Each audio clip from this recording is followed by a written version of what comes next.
Suelane? Opa, vamos lá, né? Oi, Deixa eu compartilhar a Suelane. tela. Não está me ouvindo? Sim, Está me sim. ouvindo? Opa. Deixa eu compartilhar. Vou compartilhar a tela, tá? Ótimo. Obrigada, viu, Suelane? Eu te acompanho de longe. Eu que agradeço. Vi sua tese assim que saiu. Fiquei, assim, impressionada com o trabalho que você fez. E quero até me aprofundar na sua tese depois e vou usar com certeza esse framework. E obrigada pela oportunidade. Eu só queria até te fazer uma pergunta do início, porque todas as palestrantes são biólogas.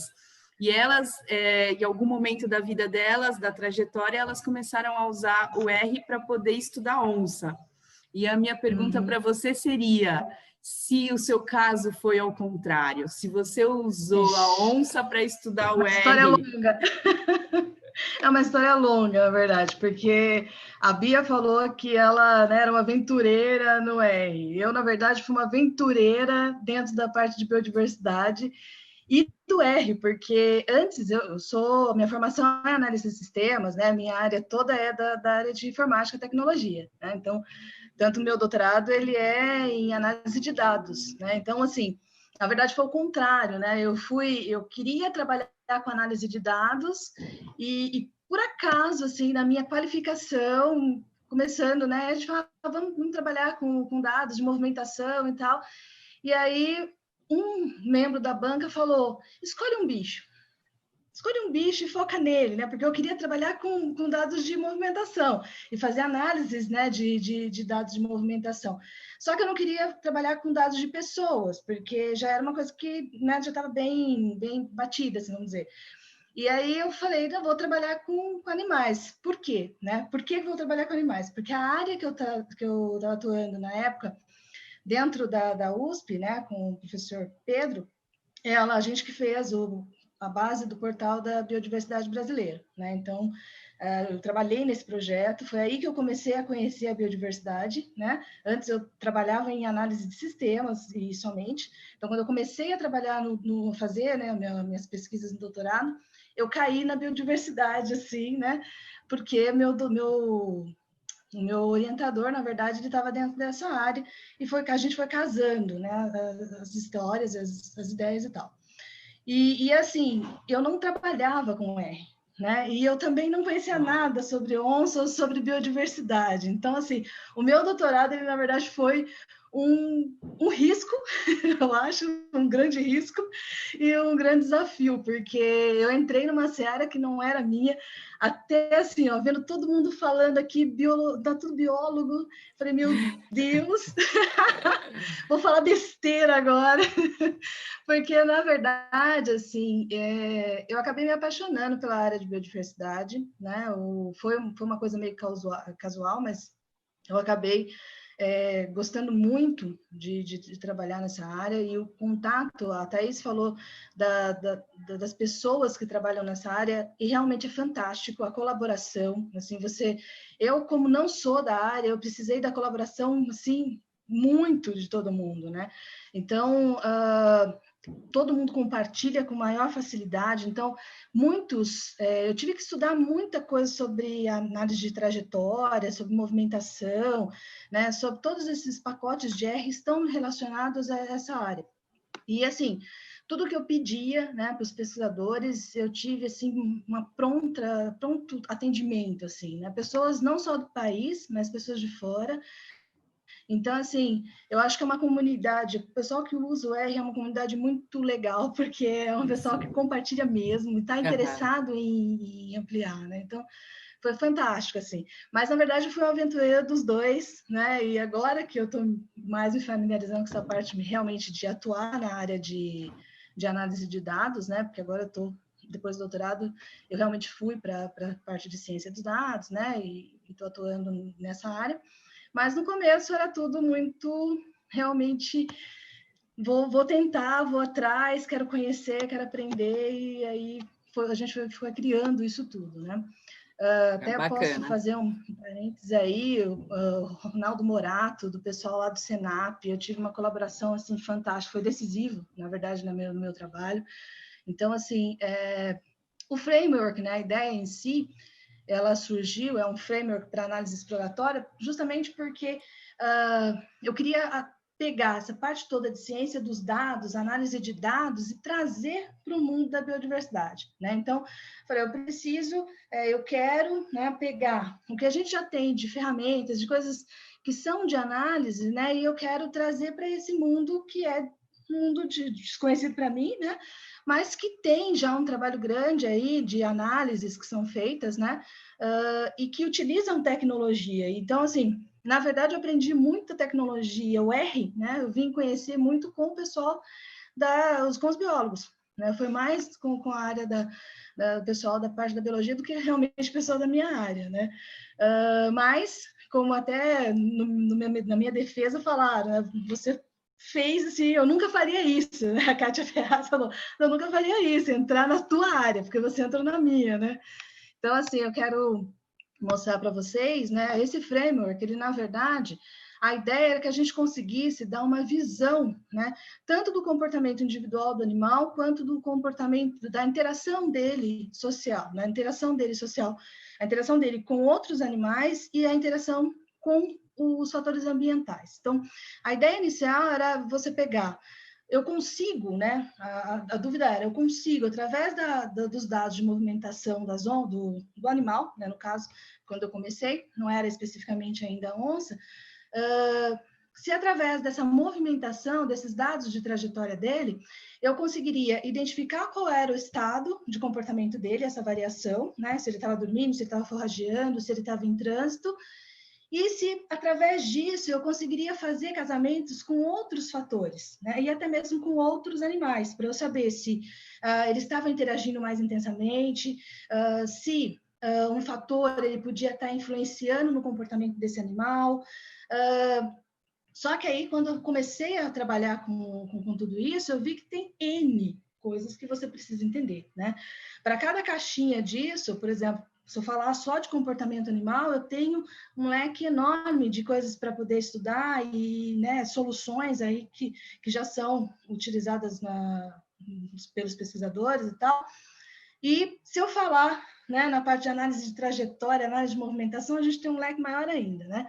Então, eu quis casar tudo isso, né? Então, eu falei, eu vou pegar, eu vou juntar, né? E vou fazer de um jeito que eu consiga ter módulos, né? Ter coisas separadas, mas que no final ela dê uma ideia para o pesquisador geral, né? Então, eu vou ter várias etapas, onde eu vou mostrar para ele toda a parte do comportamento individual e depois eu faço um casamento para ver, né, qual é a relação dele com o meio ambiente, com os fatores ambientais e tal. Várias questões, né, surgiram, então o foco, né, do Animove Miner acabou vindo aqui, e eu tinha uma curiosidade muito grande em trazer essa parte da análise de dados, né? Então, a mineração de dados, ela te ajuda a fazer o quê? Né? Identificar padrões, fazer uma análise, e você não necessariamente precisa ter uma resposta, né? Você pode rodar algoritmos, onde ele vai mostrar associações, por exemplo. Então, a ideia era, será que, né, eu consigo, usando esse recurso da análise de dados, eu consigo identificar que uma onça ela fica mais frequentemente com outra, né? Ou a frequência dela aumenta de forrageamento se está chovendo, né? Se a estação do ano mudou, né? Então, a gente começou a fazer essa exploração toda, né? Será que eu consigo, né, traçar primeiro o perfil dela, identificar com que ela se comporta, e depois fazer esse cruzamento desses estados de comportamento com a ocorrência de outros fatores, né? E, nesse caso, um fator que eu considero aqui também é a ocorrência de outros animais, né? Que podem ser animais, outros jaguares, né? No caso, outras onças, ou poderia ser outros animais também, né? Aqui eu vou mostrar mais para o jaguar, mas a gente acabou fazendo testes com macaco, com outros animais também. A regra de associação, só para clarear um pouco, né? A regra de associação ela é muito associada à ciência de mercado. Então, a ideia é que você faz assim, você você vai descobrir quais são as relações, né, as associações que eu tenho entre itens, né, entre variáveis. Então, por exemplo, foi descoberto que todo mundo que comprava pão também comprava leite. Né? Então, a ocorrência, a frequência que ocorria, né, a compra de pão também era, né, muito relacionada com a parte do compra de leite. Então, essa regra, né, é a que foi a base para a gente utilizar dentro do framework. Então, ela vai analisar a frequência de concorrência dos elementos. Só que a gente colocou isso dentro do contexto de ciência dos dados. E ciência dos dados, ele fala que você tem que ter alguns passos para você fazer as análises, né? Então, você tem que formular uma hipótese, você tem que adquirir os dados. Então, ele fala sobre todos os caminhos até você chegar realmente, efetivamente, na parte da análise, né? Então, a gente, por isso que incorporei isso, né? Esse é o ciclo, né, da ciência dos dados. Então, eu tinha que puxar, né, para o lado da explicação aí da engenharia, né, que é o meu campo. E aí você tem passos, né? E dentro do passo da análise de dados, entra toda a questão principal aí, que é a parte do framework mesmo, né? Então, a primeira etapa, ela seria eu fazer uma análise mais da exploração mesmo. Quantos animais tem? Como que esse animal se comporta? Então, qual é a variação que ele tem de comportamento? Então, para isso, eu precisava de alguns pacotes, né, assim, de algumas referências, né, e eu fui buscar e eu vi que tinha várias referências, várias formas de você identificar comportamento. Então, por isso que quando eu estruturei o framework, dentro até do código, né, eu tenho toda uma estruturação que você pode mudar as caixinhas, né? Então, eu faço, por exemplo, dessa forma, eu vou identificar o comportamento e eu vou usar o RST, né, que é o que eu vou explicar mais para frente. Mas eu posso, por exemplo, não necessariamente usar isso se eu achar que ele não é a melhor forma de identificar comportamento individual, né? Então, a ideia foi a gente separar em blocos, porque eu consigo fazer essas mudanças, né? Eu consigo mudar alguns conceitos, por exemplo, se eu quiser, né?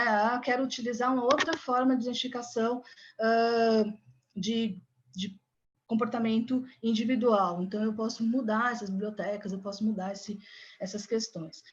E a ideia, né, então, a primeira etapa seria eu entender melhor o comportamento do animal individualmente, de cada um deles, né, e eu pego essa base de dados e faço uma análise em cima uma análise fria, na verdade, né, e utilizo alguns algoritmos para fazer essas análises de comportamento, tempo que ele gasta em cada um dos estados, e aí, depois disso, né, tem uma etapa B, onde você faz identificar o que está ao redor dele, né? Então, eu determino um raio, que esse raio ele pode ser variado, né, dentro do algoritmo, e aí, em cima desse raio que eu defino, ele vai verificar quais são, né, os fatores que estão ali ao redor, por exemplo, né? Então, se eu estou falando que eu estou analisando onça com onça, então, quais são as onças que estão a 200 metros, a 400 metros, né? Eu faço uma filtragem disso, para identificar se elas estão ocorrendo com grande frequência ou não, né? Que é o terceiro passo.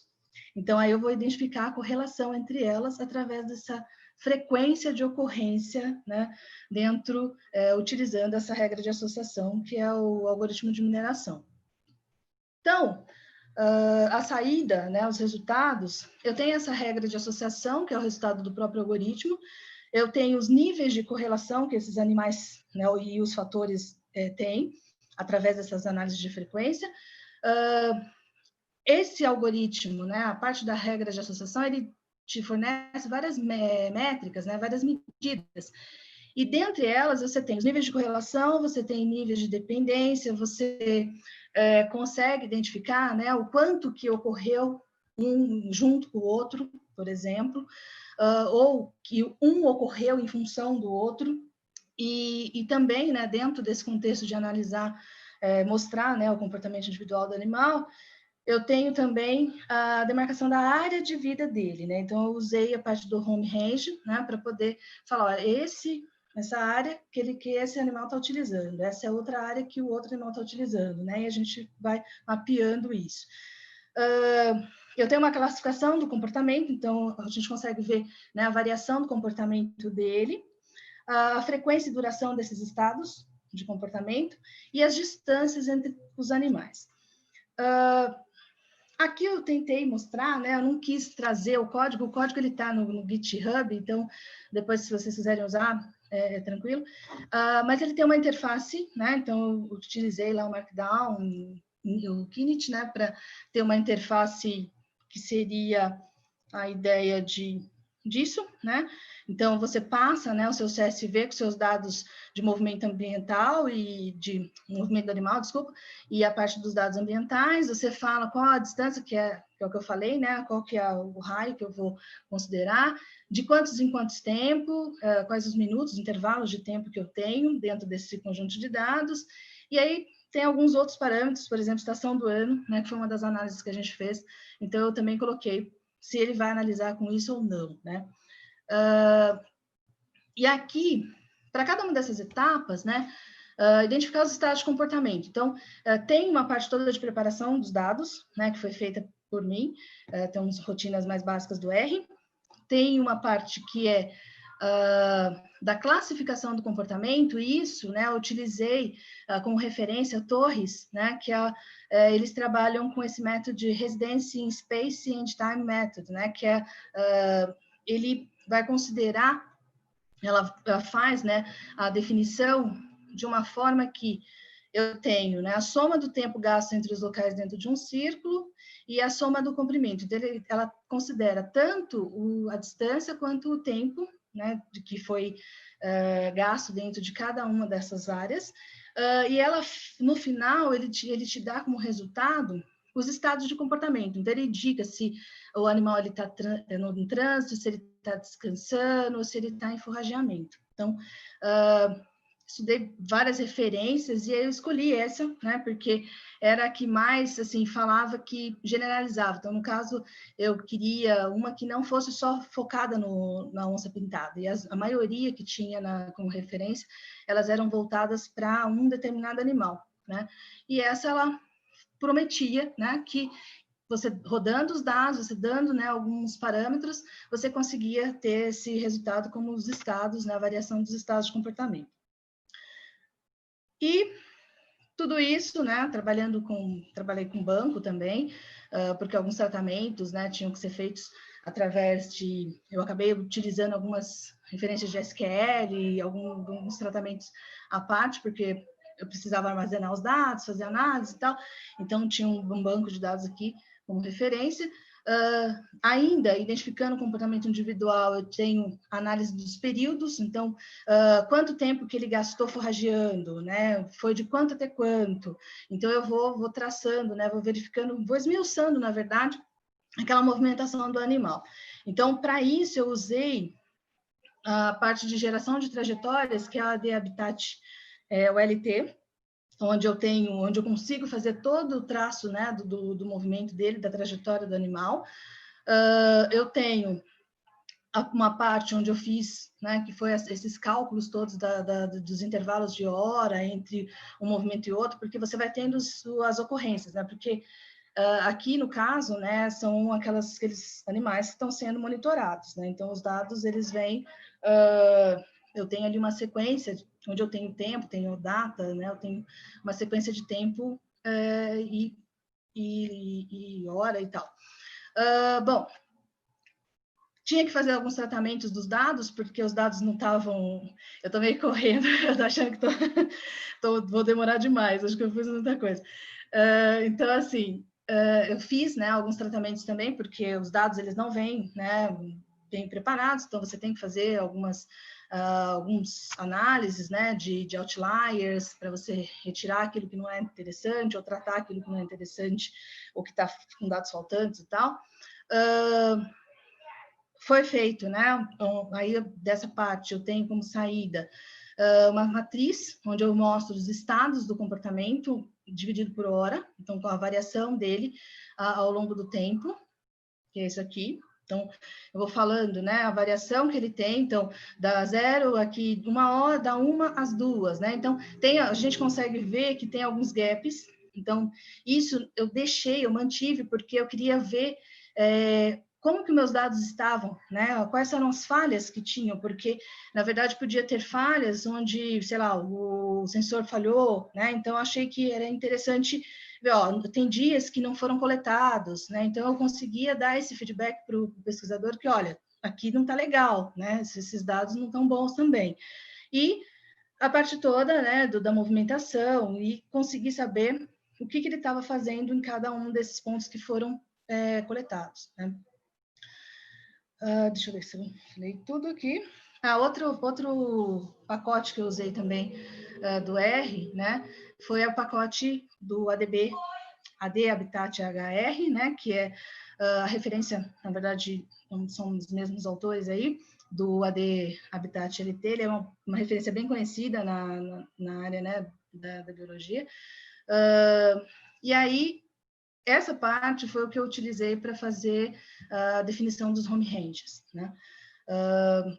As escolhas desses pacotes, na verdade, essas escolhas dos pacotes foram assim, de várias pesquisas, e eu tinha aquele feedback dentro dos artigos, né? Olha, esse aqui é o artigo que está mais, né, adequado, é o mais aderente, esse aqui fui fazendo essas análises porque eu não era da área, né? Então eu tinha que fazer um filtro meio que pelas referências que eu ia lendo, né? E aqui aí eu tenho a parte toda dos períodos, duração da ocorrência dos estados, então, quanto tempo, né? Qual foi o tempo que durou aquele estado de comportamento, para eu ir vendo se ele demorava mais, se ele demorava menos, como que era essa variação. Também a parte, né, dos horários, quando que ocorria mais, então, ocorria mais das 2 até as 3, era mais à noite, era mais de manhã, então, para a gente conseguir chegar na ideia de que ele forrageava mais de dia, ele forrageava mais à noite, né, então eu tenho essa variação ao longo do tempo, dos meses, né, de como que ele se comportava, de acordo com os estados. Então, por exemplo, forragear, sempre considerando isso, né? Forrageando, descansando ou em trânsito. E aí eu ia vendo, tá descansando mais à noite, do dia, né? E tinha as suas variações, né? E são sempre indicativos também, né? Não eram coisas que, assim, o algoritmo em si, ele não vai te dar, né, o 100% de certeza, ele está fazendo isso. Na verdade, eu estou mostrando, olha, tem uma indicação de que esse é o comportamento, né, de que ele está fazendo tal coisa. O home range, na verdade, o home range aqui era para tentar identificar se tinha sobreposição. Então, eu falei assim, será que se eles estão compartilhando o mesmo espaço? Será que eu consigo entender, identificar se eles estão utilizando aquele mesmo espaço em determinados períodos? Né? Então, a gente foi fazendo uma análise ao longo do tempo e plotando esses home ranges, né, que para cada um dos animais, e a gente foi percebendo que em alguns casos havia sobreposição, em alguns casos, acho que eu não coloquei, você via um distanciamento uma mudança dessas manchas, né, dessa marcação da área que ele estava utilizando ao longo dos meses, né, e anos, porque a gente foi analisando separadamente os anos, né, para cada ano a gente fez umas análises para cada mês, e depois a gente foi vendo, né, para cada ano essas variações. Estou dentro do tempo ainda. Então, assim, aqui, né, seria a etapa de identificar os vizinhos. Então, a ideia é que a gente conseguisse filtrar quais eram os que estavam mais próximos, porque você tem várias ocorrências, mas às vezes você tem um animal que está muito distante. Então, não tinha muito sentido eu fazer uma análise de associação, porque ele estava muito longe e não ia ter muito sentido. Então, a gente tentou buscar o quê? Né? A distância definida naquele raio, né, que eu falei. E aí a gente foi usando variações, né? A gente testou com 200 metros, 1.000 metros, e deixou isso flexível, porque, né, não tinha noção, será que 200 metros é um valor legal, né? Para eu falar que eles estão perto ou não, né? Então, dentro do framework, isso seria configurável, né? Então, aqui eu utilizei, né, o Vincent, que é para o cálculo da distância. Também utilizei algumas rotinas que foram montadas por mim. E a última etapa é onde é aplicado o a priori, que é o algoritmo que faz essa parte toda da associação. Então, eu coloco, né, para ele quais eram as variações dos estados, então, os animais tá forragendo, tá descansando e tal, e eu queria ver, então, ele está descansando, né, e ocorreu mais esse descanso, ou mais o forrageamento, quando era uma estação de, por exemplo, uma estação de cheia, né, então, isso foi um estudo que a gente fez, ou coloca os animais, as ocorrências deles, cruzando essas ocorrências, qual apareceu mais frequentemente junto? Né? Então, dentro desse range, né, dos animais mais próximos. Então, o próprio algoritmo, né, ele vai te dando algumas indicações de algumas medidas, né? Então, as ocorrências, né, o que ocorre junto, então você tem um suporte, se a confiança, então, a confiança, ela diz, né, esse ocorreu mais, toda vez que esse ocorre, o outro também ocorre, né? Então, ele faz uma relação entre essas variáveis. No caso, as variáveis seriam, eu tenho uma onça X e uma onça Y, né? Então, a ocorrência delas está ou não, né, relacionada. E aí, a gente foi gerando, né, os níveis, né, de confiança entre as onças, né? Então, foram umas relações entre elas. Algumas você vê que não tem muito sentido, porque é 100% elas, né? Porque, na verdade, você tem poucos dados, muitas vezes, então não é tão coerente, mas você pode, né, ir analisando. E aí, o que a gente fez? Para poder checar isso, eu não conhecia as onças, não sabia, né, se realmente estava fazendo sentido. E essa era uma grande preocupação minha, né? A gente começou a pegar artigos que tinham falando assim, olha, esse animal, ele tem uma relação muito forte com esse porque eles são pai e filho, né, coisa desse tipo. E através desses estudos, a gente conseguiu ver que havia, né, algumas relações onde se falava que eles tinham uma relação grande. Quando a gente rodava o algoritmo, acabava que ele também dava essas respostas. Eu acabava vendo que tinha uma frequência muito grande entre eles, né, uma indicação de frequência entre esses animais mesmo, né, dentro do algoritmo. Aqui foram, né, os resultados uma outra forma também que a gente fez para analisar essas correlações, né? Porque eu estou rodando regras de associação, né? Só que se você olhar nas referências, existem vários questionamentos se isso é aplicado ou não, porque são dados categóricos, não são, né? Então, assim, existiam umas dúvidas, e aí a gente falou, não, vamos usar então uma fórmula, né, de Cramer para poder verificar se ele realmente vai dar esses mesmos indicativos de correlação entre os animais. E batia, né? Assim, o que o algoritmo falava com as regras de associação, ele também batia com a parte do coeficiente de Cramer, né? Que dava o mesmo grau aí de associação entre esses animais. Mas essa parte, né, também uma outra forma que a gente pensou era, vamos ver se vai plotar junto, né? Se vai ter sobreposição. Será que tem sobreposição quando o algoritmo indica que ele está, né, altamente correlacionado e tal? Será que ele tem, né, um comportamento de sobreposição da área de vida? E aí a gente começou, né, pegou o algoritmo de home range, né, do kernel, e começou a plotar, né, para ver se realmente fazia sentido, né? E a gente foi vendo que os animais que apareciam tendo mais indicativos de correlação, eles realmente, né, tinham momentos maiores, maior frequência de momentos onde a área deles sobrepunha. Então, né, era um indicativo que também eles estavam meio que compartilhando, né, o home range aí, a área, né, de vida deles. A gente tira, né, também quais são os mais próximos, então, para antes, né, naquela etapa do meio, né, eu consigo identificar quais seriam os mais próximos, então, as distâncias menores, né, dentro de um determinado ano.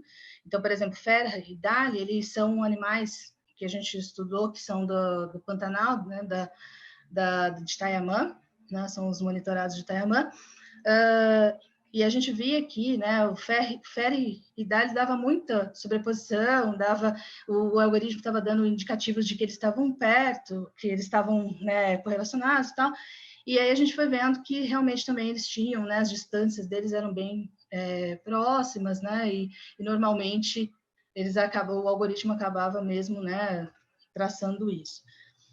Então, aí eu tenho isso por mês, eu tenho isso por ano.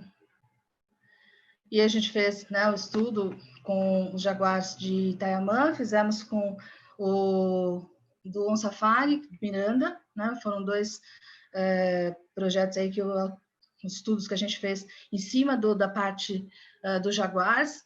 Fiz, né, como eu falei, com macacos, com aves, também, né, usando e tentando generalizar, na verdade, né, o uso desse framework, mas a ideia principal era realmente isso, né, eu consegui dar uma ferramenta, né, a ideia é que a gente tivesse uma ferramenta que, dado que eu tenho uns dados de movimentação e eu tenho dados de fatores ambientais, sejam os dados de outros animais ou de temperatura, né, outros tipos de dados, eu conseguisse fazer essa associação, né, verificar se eles estão com uma relação ou não, e também, além disso, dar uma visão individual do animal, né? Eu consegui dar os indicativos, porque todos esses mapas, essa parte toda de a trajetória, né? Tudo isso é feito também individualmente, eu tenho toda uma relação dele individual, e tenho a parte dele com o fator, né, que está sendo estudado. A gente viu, né, que eu utilizando o framework, eu consigo fazer essa classificação do comportamento, né, em estados, eu consigo identificar as distâncias entre esses animais, com parte só dos dados dele de movimentação, identificar pares que estão mais relacionados, né, identificar essa sobreposição de área e tal, e tudo isso, né, considerando aí o tempo, né, sempre fazendo uma análise ao longo do tempo, né, que é uma forma, né, de você detalhar um pouco mais e você conseguir fazer o estudo do histórico, né, ele fazia isso em 2000, em 2001 ele já está, né, diferente o ambiente onde ele está, e você conseguir fazer essas análises de mudança, né, ao longo do tempo. Eu queria, até achei muito legal, tem um artigo que fez falando de R, né, um artigo que ele fez uma análise de todos os pacotes que são relacionados à movimentação. E assim, ele faz uma análise, esse pacote ele tem uma base de explicação boa, né, ele está desatualizado, ele está em desuso, então eu até coloquei, na verdade, eu rodei errado, deixa eu abrir aqui. Acho que eu rodei errado. A referência está aqui atrás. Que é esse cara aqui. Então, eu acho que para quem, né, está trabalhando com essa parte dos pacotes de movimentação, acho que é bem legal esse artigo, porque ele faz assim um levantamento de tudo que tem, né, de pacote R na área de movimento. Então, ele é bem legal e tem um leque muito grande de pacotes, né? Por isso que a ideia, assim, o framework é mais uma organização da estrutura, né? Porque você, por exemplo, depois que você vai estudando, algumas pessoas falam que o kernel não é legal para você usar para home range, né? Para fazer análise de home range. Outros já falam, não, é bom. Então, assim, será que eu posso tirar esse pedaço, né? E colocar uma outra referência e testar? Será que, né, utilizando uma outra forma, ficaria melhor essa parte da análise do home range? Pode ser, né? Então, a forma de estruturação do algoritmo, né, da ideia do framework foi justamente ele não ficar preso, né, a uma referência. Eu utilizei as referências que eu achava que eram as que estavam despontando, né, naquele momento da minha pesquisa, né, que eram mais citadas ali e tal, foi o que eu usei como referência. Mas, na verdade, não era naquela coisa assim, esse é o melhor e ponto final, né? Assim, pode-se adaptar e melhorar e tal. Como um ponto, né, onde está a pesquisa, a gente está escrevendo a respeito, né? A gente está tentando aí, revisando um journal. E a ideia seria usar, né, e ter o feedback todo da parte biológica mesmo, né? Porque eu tenho, né, o Ronaldo, ele é um O Murato, ele é o meu apoio, né, quando se diz nessa parte toda da parte biológica. Então, a ideia é que a gente, né, conseguisse aplicar isso para mais dados e para mais situações, questionasse cada um desses pontos, né, de como analisar o movimento, como analisar o comportamento. Então, assim, é a primeira ideia, o primeiro insight, né, sobre o uso aí da mineração dentro dessa parte do contexto de análise de movimento animal, né, e comportamento. É isso. Se alguém quiser contato, no GitHub também está lá disponível, né, NMoveMiner, Suelane Garcia, NMoveMiner, se vocês quiserem olhar, né, o código. E eu agradeço muito, né, por estar aqui, meio que, né, fora um pouco, porque sou da engenharia, né, me metendo na biologia. Então, desculpa se né, me meti de forma não tão legal, mas eu acho que assim, a gente está tentando contribuir e casar essas duas áreas, que eu acho que é muito importante. Né? É isso. Deixa eu ter uma outra pergunta aqui.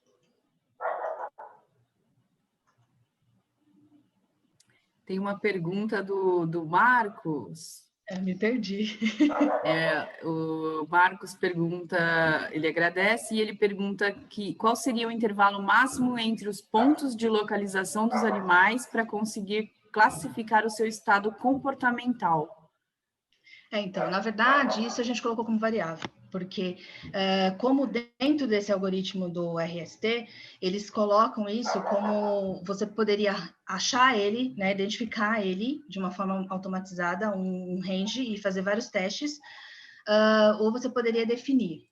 Né? Então, ficaria um pouco a cargo do biólogo. Né? Essa parte seria mais, qual a distância que você acha que é interessante, que é conveniente, porque eu tentei me proteger um pouco também, né? Porque como eu não era da área, né? Então, quanto mais eu conseguir passar isso, né, de variáveis que são muito específicas, né, da área, a ideia foi, então, vamos deixar, né? A gente deixa a opção para biólogo colocar isso. Uhum. Tem mais? Mais alguma pergunta, pessoal?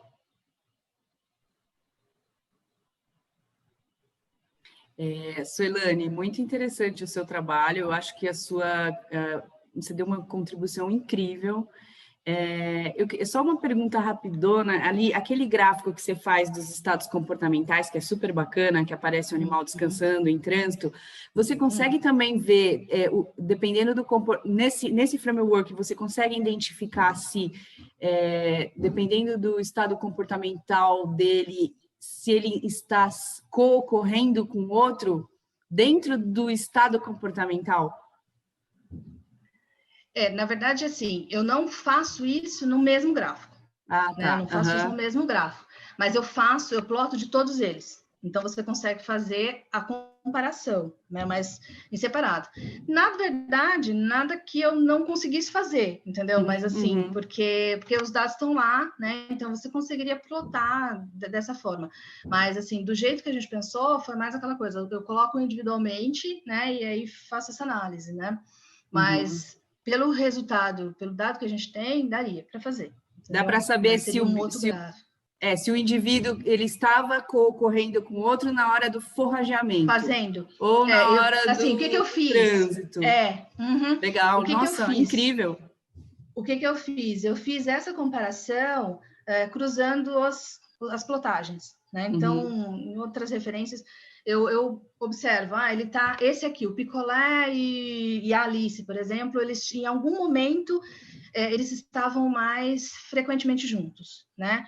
E então naquele momento aí eu vejo como que foi essa variação do mapa do gráfico, né? Para o Picolé, e qual foi a variação do gráfico da Alice para verificar se eles tinham um comportamento parecido. Então eu consigo fazer essa análise, entendeu? De comparar, não tá paralelo, né? Assim, de você poder escolher, eu quero ver esse com aquele, mas você consegue ter esse resultado para todos eles, né? Na verdade, é gerado para todos tudo, né? Assim, para todos, para cada animal que você tiver dentro da base de dados, ele pega e ele verifica quais são os animais e ele vai fazendo para cada um deles. Incrível, muito detalhado, né? Muito refinado isso que você fez. Parabéns. Legal. Legal, eu agradeço muito a presença aqui, eu acho que foi um conhecimento legal demais, assim, estar com tantos biólogos juntos e Muito apresentar, né, ter a bacana. oportunidade de apresentar um trabalho. Obrigada. Bacana. O Richard está perguntando se tem um valor máximo onde a falha em registrar o animal torna impraticável a modelagem. Tem assim, mas não é um percentual fechado. A gente faz uma análise da. Por isso que eu ploto dessa forma, né? Porque você consegue ver que alguns dados, quando você começa a rodar essa parte, você vai. Por isso que eu coloquei exploratória, né? Porque as primeiras imagens que você tem uma ideia de que se os dados eles são poucos dados, ou se eles são dados com muitos dias faltantes. Então, dependendo da quantidade de dias, é inviável. Então, assim, ou de brancos que você tem, né? Então, essa primeira ideia, né? Ela é feita dentro dessa parte exploratória mesmo. Até uma das contribuições que eu acho que o framework lhe dá é justamente isso, porque você pega um conjunto de dados, um CSV, e você coloca na ferramenta. Então, você vai verificar, ele vai fazer essa plotagem para você. Então, ele já mostra para você, olha, só rodou 2 dias, né? Então, 2 dias não é interessante, né? Eu não vou ter nenhum resultado legal com isso. Então, assim, não é algo fixo, né? Não é uma coisa que a gente conseguiu medir como um parâmetro, mas a gente consegue ter, né? A cada dado que você recebe, você consegue ter esse feedback. Incrível. Não. E pessoal, está disponível, como a Suelane falou, o código lá no GitHub da Suelane. Ele é mais visual mesmo, Richard. Tá falando, é isso mesmo. Legal. Obrigada, Suelane. Obrigada, incrível eu que sua agradeço, tese. pessoal. Parabéns, obrigada pela sua contribuição. Obrigada.